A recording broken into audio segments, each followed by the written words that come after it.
Allah sana gör ne diyor Kur'an-ı Kerim'de?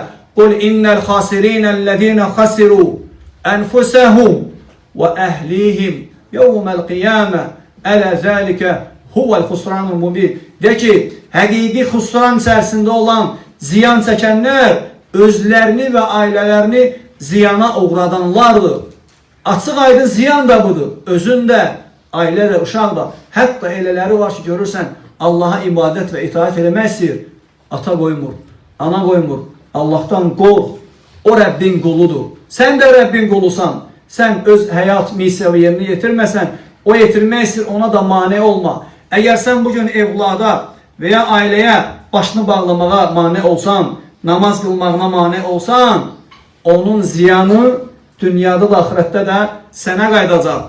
Və o evlad bir gün sənə ağ olacaq. Baxmayaraq bugün sənə hörmət eləyir.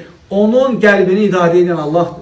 Muhammed sallallahu aleyhi ve sellem hədisdə bildirir ki, İnnə qulubə bəni Ədəm, həqiqətən Adəm evladlarının qəlbi Beynə usbu'eyni min asabi'ir-Rahman. Mərhəmətli Allahın barmaqlarından iki barmaq arasındadır. Yuqallibuha keyfə yaşa. İstədiyi kimi çevirir. Çevirər o evladın qəlbini, hətta sənə əl də qaldırar. Hətta sənə küfür də eləyər. Hətta səni söyə də bilər. Eləmə, Allahdan qorx. Qoy Allaha ibadət eləsin. Qoy xeyir əhlinin yolunu tutsun. Qoy hicab bağlasın.